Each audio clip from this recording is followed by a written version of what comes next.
Hi everyone. Today I'd like to talk to you a little bit about the glazes that are available to you here at school.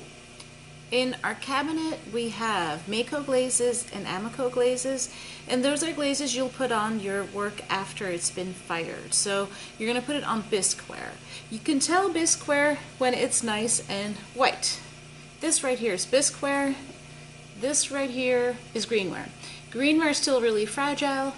Bisqueware is still fragile. You can drop it on the ground and it will break, but it has a little bit of a different sound to it, and it's a lot more durable.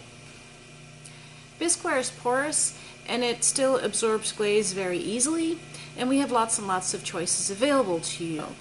All the glazes have these nice little tabs, and they're all hung up on those boards. If you cannot find your glaze, look around at the different tables, because they might just be at somebody's table. If you really cannot find it, let me know.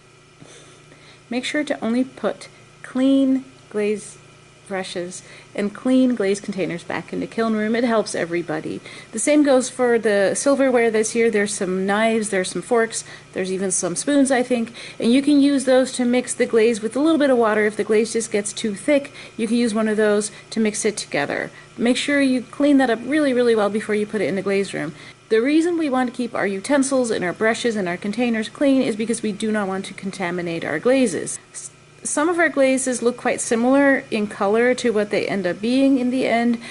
Mostly our stroke and coat Mako glazes will look pretty much like the end result, but many of our other glazes do not. So you might put on a bright red glaze and it will turn out to be green at the end. Make sure you understand that. Also make sure that you always put glazes back in the proper containers.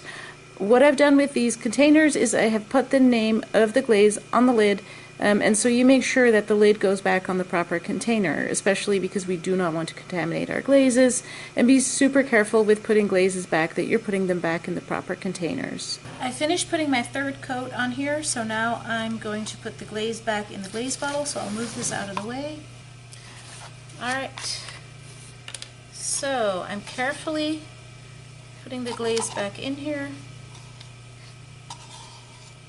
This is why you need a very clean brush and a clean container, because you don't want to contaminate this glaze.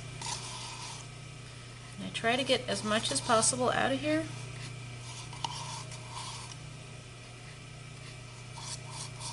And get as much as possible off the brush as well.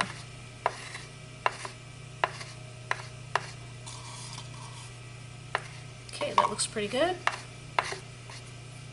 I'll put the glaze back in the glaze room.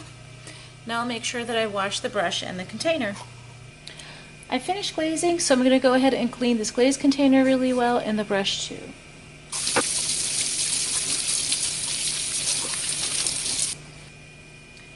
Both my glaze container and brush are clean, and I'll put those back in the kiln room. Make sure when you put the brush away that you put it like that in the containers in the kiln room. That way, if it sits like this, it's going to hurt the bristles, so make sure you always have it handle side down. Alright, that's it. Have fun.